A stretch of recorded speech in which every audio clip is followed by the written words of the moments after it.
नमस्कार. 9:30च्या बातमीपत्रात मी विजय कदम आपलं स्वागत करतो. सुरुवातीला एक नजर ठळक बातम्यांवर. जम्मू काश्मीरमध्ये पाकिस्तानकडून पुन्हा शस्त्रसंधीचं उल्लंघन, गोळीबारात 2 नागरिकांचा मृत्यू, 3 जखमी. देशी बनावटीच्या तेजस लढाऊ विमानातून हवेतून हवेत मारा करणाऱ्या क्षेपणास्त्राची यशस्वी चाचणी.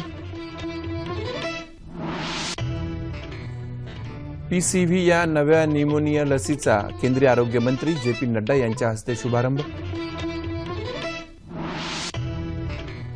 राज्य सरकारशी चर्चा केल्यानंतर नियोजित बंद मागे घेण्याचा पेट्रोल पंप चालकांचा निर्णय.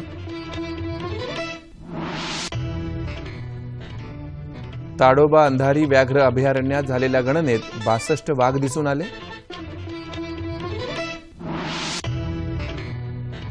चंद्रपूर जिल्ह्यात ब्रह्मपुरी इथं अस्वलानं केलेल्या हल्ल्यात 6 जणांचा मृत्यू.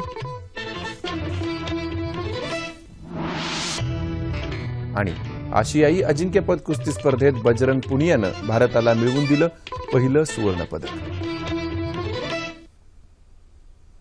नमस्कार. आणि आता सविस्तर वृत्त. जम्मू काश्मीरमध्ये राजौरी जिल्ह्यातील नौशेरा क्षेत्रात आज पाकिस्ताननं केलेल्या गोळीबारात 2 भारतीय नागरिकांचा मृत्यू झाला तर 3 जण जखमी झाले. गेल्या 3 दिवसात पाकिस्ताननं तिसऱ्यांदा शस्त्रसंधीचं उल्लंघन केलंय. लहान शस्त्र, स्वयंचलित बंदुकांमधून आणि उखळी तोफांमधून सीमेवरच्या चौक्यांवर तसंच नागरी वस्त्यांवर मारा करण्यात आल्याची माहिती संरक्षण दलाच्या प्रवक्त्यानं दिली. या गोळीबाराला भारतीय लष्कर चोख प्रत्युत्तर देत आहे असं संरक्षण दलाच्या प्रवक्त्यानं सांगितलं. नियंत्रण रेषेजवळ राहणाऱ्या 100हून अधिक लोकांना सुरक्षित स्थळी हलवण्यात आलं. जांघरा, भावानी आणि लांब या क्षेत्राला पाकिस्तानी सैन्य लक्ष्य करत असल्याची माहिती प्रवक्त्यानं दिली आहे. राजौरीमधल्या शाळा सलग 3ऱ्या दिवशीही बंद असून सावधगिरीचा उपाय म्हणून या शाळा बेमुदत काळासाठी बंद ठेवण्याचे निर्देश प्रशासनानं दिलेत. पूंछ विभागातल्या बालाकोट इथल्या शाळाही लष्करानं बंद ठेवायला सांगितलं असून सीमेजवळच्या क्षेत्रात जनतेनं जाऊ नये असं सुचवलं आहे. पुलवामामध्ये त्राल इथं लष्कराचं पथक गस्त घालत असताना अज्ञात दहशतवाद्यांनी या पथकावर हल्ला केला.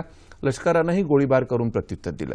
लष्करानं या संपूर्ण भागाची आता नाकाबंदी केली आहे. दरम्यान भारताविरुद्धचं कुठल्याही प्रकारचं युद्ध जिंकू शकत नाही हे पाकिस्तानला माहिती आहे अशी केंद्रीय मंत्री प्रकाश जावडेकर यांनी प्रतिक्रिया दिली. ते आज बंगळुरू इथं पत्रकारांशी बोलत होते. भारताचा पराभव करू शकत नाही पाकिस्तानला माहीत असल्यानं लष्कराच्या गस्ती पथकावरील हल्ले त्यासाठी व्यूहरचना पाकिस्तान करत आहे असंही ते म्हणाले. जम्मू काश्मीरमध्ये दहशतवाद्यांनी निर्घृण हत्या केलेले लष्करी अधिकारी लेफ्टनंट उमर फैयाज यांच्या कुटुंबियांची आज लष्कराच्या उच्च अधिकाऱ्यांनी शोपियानमध्ये भेट घेतली. जम्मू काश्मीरमधल्या एका शाळेला लेफ्टनंट उमर फैयाज गुडविल स्कूल असं नाव देण्यात येईल अशी घोषणाही यावेळी करण्यात आली. उमर फैयाज यांची हत्या करणाऱ्या दहशतवाद्यांना पकडण्याची तीव्र मोहीम लष्करानं हाती घेतली असून हत्या करणाऱ्या 3ही दहशतवाद्यांची छायाचित्र जारी करण्यात आली आहेत. या दहशतवाद्यांना पकडण्यासाठी मदत करणाऱ्यांना बक्षीसही जाहीर करण्यात आलंय. दरम्यान आज नवी दिल्लीतल्या इंडिया गेट इथं कॅन्डल मार्च काढून शहीद फैयाज यांना श्रद्धांजली अर्पण करण्यात आली.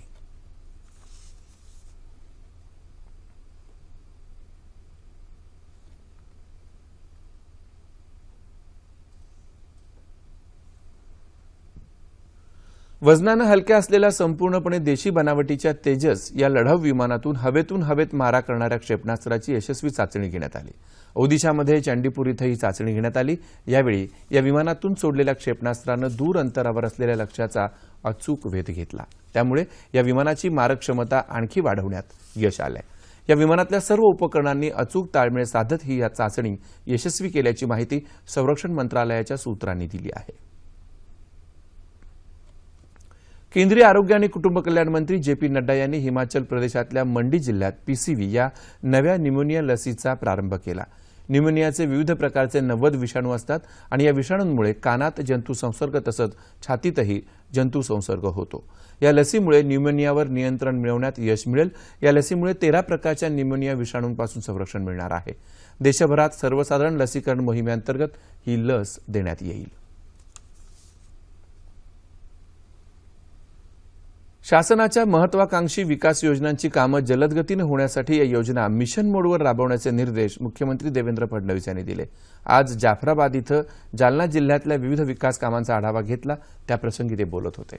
शाश्वत पाण्यासाठी राबवण्यात येत असलेलं जलयुक्त शिवार अभियान मागेल त्याला शेततळ, गाळमुक्त धरण आणि गाळयुक्त शिवार, स्वच्छ महाराष्ट्र अभियान तसंच प्रधानमंत्री आवास योजना या विकास कामांना गती देण्यात यावी असंही मुख्यमंत्र्यांनी स्पष्ट केलं.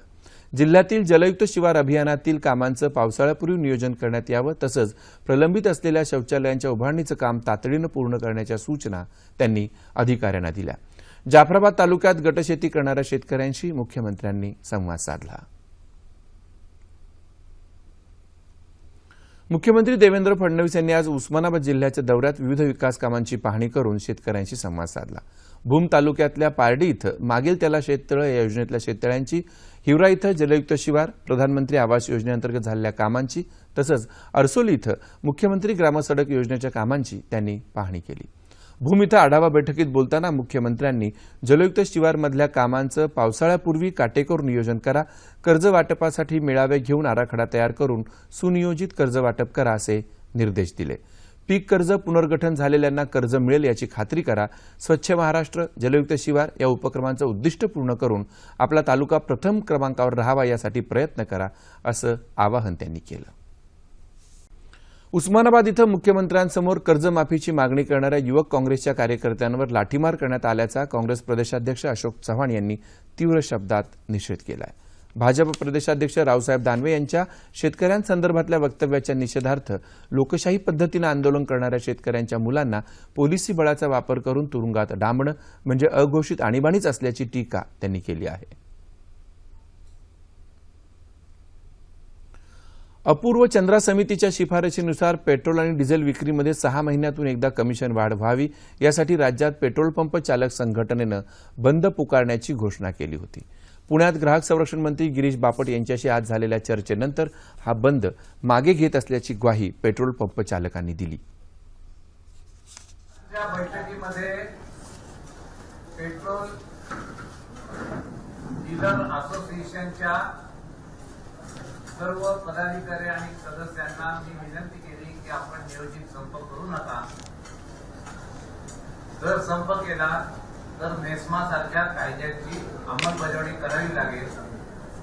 पण आपण ह्या कंपन्यांनी म्हणजे डीलर असोसिएशनच्या पदाधिकाऱ्यांनी आणि असोसिएशनने पुण्यामध्ये आणि मी आताच बोललो राज्याचे जे त्यांचे प्रमुख आहेत स्टेट लेवलचे उदय लोक यांनी संप मागे घेतलेला आहे. त्यामुळे आता कारवाई करण्याचा प्रश्नच नाही. पेट्रोल पंप चालकांचा वीज, स्वच्छता, सुरक्षा इत्यादी बाबींवर बऱ्याच प्रमाणात खर्च होत असल्यानं कमिशन वाढवण्याची विनंती पेट्रोल पंप चालकांनी बापट यांच्याकडे केली. सरकारी भूमिका संघटनेच्या विरोधात नाही, त्यामुळे यावर लवकरात लवकर तोडगा काढण्यात येईल असं बापट यांनी सांगितलं. महाराष्ट्र पेट्रोल पंप संघटनेचे प्रवक्ते सागर रुकारी, जिल्ह्यातील पेट्रोल पंप चालक आणि संघटनेचे पदाधिकारी या बैठकीला उपस्थित होते. आपल्या मागणीसाठी पेट्रोल पंप चालक संघटनेनं रविवारी पेट्रोल पंप बंद ठेवण्याचा आणि इतर दिवशी एकाच पाळीत काम करण्याचा इशारा दिला होता. डॉक्टर विश्वनाथ कराड MIT विश्वशांती विद्यापीठामध्ये अध्यात्म आणि विज्ञान यांच्या समन्वयातून सर्वोत्कृष्ट विद्यार्थी घडतील आणि विश्वशांती स्थापन करण्यामध्ये ते महत्त्वपूर्ण भूमिका बजावतील असा विश्वास MIT समूहाचे संस्थापक अध्यक्ष डॉक्टर विश्वनाथ कराड यांनी आज पुण्यात आयोजित पत्रकार परिषदेत व्यक्त केला. विद्यापीठाच्या माध्यमातून भारताच्या शिक्षण क्षेत्रात नवीन दालन उघडलं असून शिक्षण क्षेत्राला नवीन दिशा देण्याचं महत्त्वपूर्ण कार्य त्यातून केलं जाणार असल्याचं ते पुढे म्हणाले. विज्ञान आणि अध्यात्म यांच्या समन्वयावर आधारित ज्ञान इथं मिळेल तसंच हे विद्यापीठ जगात आपलं वेगळं स्थान निर्माण करेल असा विश्वास नालंदा विश्वविद्यापीठाचे कुलपती आणि जगप्रसिद्ध संगणक तज्ज्ञ डॉक्टर विजय भटकर यांनी व्यक्त केला. तर उच्च दर्जाचा माणूस घडवण्याचं कार्य इथं होईल असं प्रसिद्ध चित्रपट दिग्दर्शक डॉक्टर जब्बार पटेल म्हणाले. ताडोबा अंधारी व्याघ्र अभयारण्यात 10 मे रोजी हाती घेतलेल्या गणनेत 62 वाघ दिसून आलेत. अभयारण्यातल्या पाणवठ्यावर ही गणना करण्यात आली. बुद्ध पौर्णिमेला ही गणना घेण्यात आल्याचं वन विभागाच्या अधिकाऱ्यांनी सांगितलं. या गणनेला मचाण गणना असंही संबोधलं जातं. ही मचाणं पाणवठ्याजवळ असल्यानं पाणी पिण्यासाठी आलेल्या जनावरांची गणना करणं सोपं जातं. अभयारण्याच्या गाभा क्षेत्रात 82 मचाणं असून बफर क्षेत्रात 109 मचाणं आहेत. या गणनेत 62 वाघ दिसले. यापैकी 35 वाघ गाभा क्षेत्रात तर 27 बफर क्षेत्रात आढळून आले. वाघांखेरीज 10 बिबटे, 19 चौशिंगे, 1240 चितळं, 640 सांबरं, 54 निलगाई तसंच 417 गवे दिसून आले.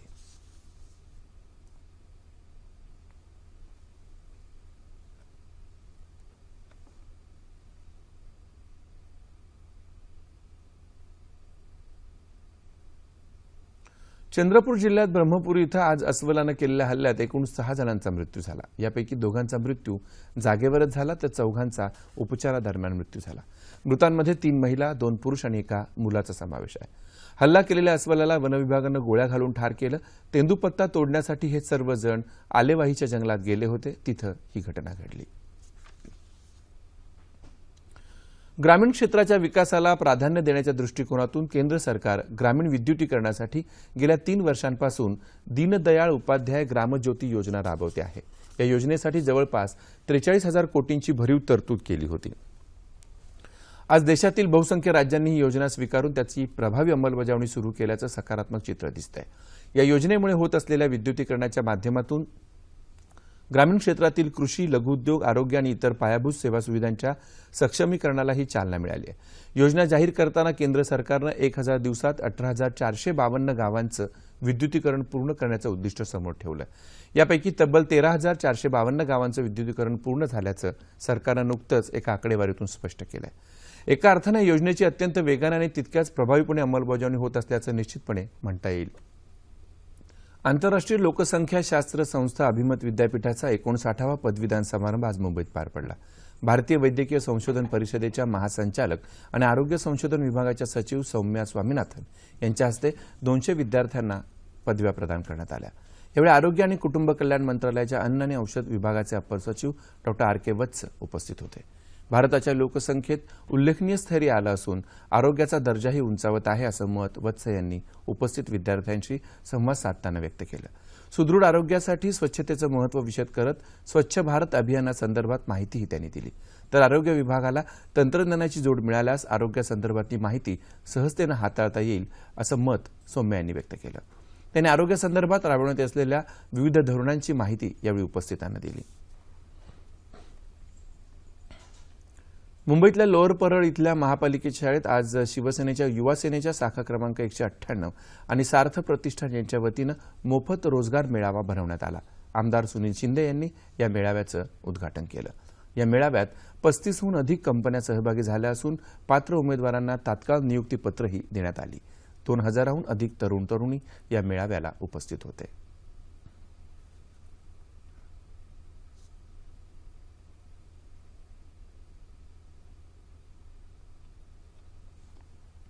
माजी राष्ट्रपती फखरुद्दीन अली अहमद यांची आज जयंती। स्वातंत्र्य लढ्यात त्यांनी भाग घेतला होता। स्वातंत्र्य मिळाल्यानंतर त्यांनी केंद्रातल्या अनेक मंत्रालयांचा कार्यभार स्वीकारला। 1974 मध्ये त्यांनी राष्ट्रपती पदाचा पदभार स्वीकारला। पदावर असतानाच त्यांचा मृत्यू झाला होता। नवी दिल्लीत चालू असलेल्या आशियाई अजिंक्यपद कुस्ती स्पर्धेत आज भारतानं पहिल्या सुवर्ण पदकाची कमाई केली। 65 किलो वजनी गटात भारताच्या बजरंग पुनियानं दक्षिण कोरियाच्या ली याचा 6-2 असा पराभव करून सुवर्ण पदक पटकावलं। पूर्वार्धात बजरंग 2-0नं पिछाडीवर होता, मात्र त्यानंतर बजरंगनं प्रतिस्पर्ध्याला संधी न देता 6 गुणांची कमाई करत सुवर्ण पदक पटकावलं। महिलांच्या 58 किलो वजनी गटात सरिताला कझाकिस्तानच्या आयसू सुलूकडून 0-6 असा पराभव पत्करावा लागला आणि सरिताला रौप्य पदकावर समाधान मानावं लागलं।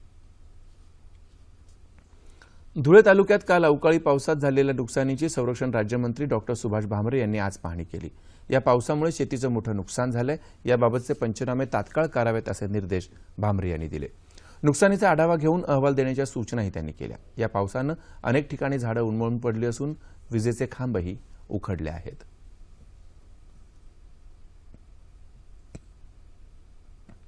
धुळे तालुक्यातील अर्णे आणि नावरा नावरी आणि नवलनगर या भागात नुकसान झालं शेतकरी बांधवांचं आणि अधिकाऱ्यांना पंचनामा करायचे आदेश दिलेले, त्या पद्धतीने काम जोरात चालू आहे आणि नेमका किती नुकसान झालं ऑन द स्पॉट एक्झामिनेशन तपासणी करण्यासाठी भेट द्यायला आज आलेलो होतो। डॉक्टर भामरे यांच्या हस्ते मोहाडी इथं जलयुक्त शिवार अभियानाच्या माध्यमातून तयारी झालेल्या कामांचं उद्घाटन झालं।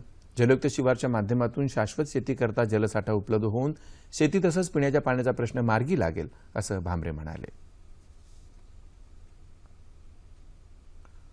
राज्यात आज रत्नागिरी, बुलढाणा आणि चिपळूण, पुणे, नाशिक, औरंगाबाद आदी भागात पुन्हा अवकाळी पावसानं हजेरी लावली।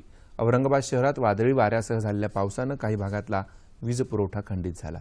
पुण्याच्या कात्रज परिसरात वादळी वाऱ्यासह मुसळधार पाऊस झाला, तर नाशिकच्या काही भागातही दमदार पाऊस झाला. मुंबईतल्या काही भागात आज सकाळी पावसाच्या हलक्या सरी कोसळल्या. येत्या 24 तासात मध्य महाराष्ट्र आणि मराठवाड्यात तुरळक ठिकाणी पाऊस पडण्याची शक्यता आहे. राज्याच्या उर्वरित भागात हवामान कोरडं राहील असा अंदाज हवामानशास्त्र विभागानं वर्तवला आहे. तापमान अंश सेल्सिअसमध्ये मुंबई कमाल 34, किमान 25 अंश सेल्सिअस. नागपूर 45 आणि 28, पुणे 40 आणि 24, औरंगाबाद 41 आणि 27, नाशिक 40 आणि 26, कोल्हापूर 38 आणि 23, रत्नागिरी 34 आणि 27, सोलापूर 42 आणि 26 आणि अमरावती कमाल 39, किमान 27 अंश सेल्सिअस. शेवटी पुन्हा एकदा ठळक बातम्या. जम्मू काश्मीरमध्ये पाकिस्तानकडून पुन्हा शस्त्रसंधीचं उल्लंघन, गोळीबारात 2 नागरिकांचा मृत्यू, 3 जखमी. देशी बनावटीच्या तेजस लढाऊ विमानातून हवेत मारा करणाऱ्या क्षेपणास्त्राची यशस्वी चाचणी. पीसीव्ही या नव्या न्यूमोनिया लसीचा केंद्रीय आरोग्यमंत्री जे.पी. नड्डा यांच्या हस्ते शुभारंभ. राज्य सरकारशी चर्चा केल्यानंतर नियोजित बंद मागे घेण्याचा पेट्रोल पंप चालक संघटनेचा निर्णय.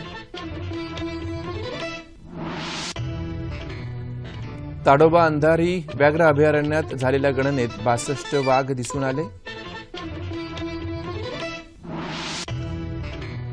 चंद्रपूर जिल्ह्यात ब्रह्मपुरी इथं अस्वलानं केलेल्या हल्ल्यात 6 जणांचा मृत्यू.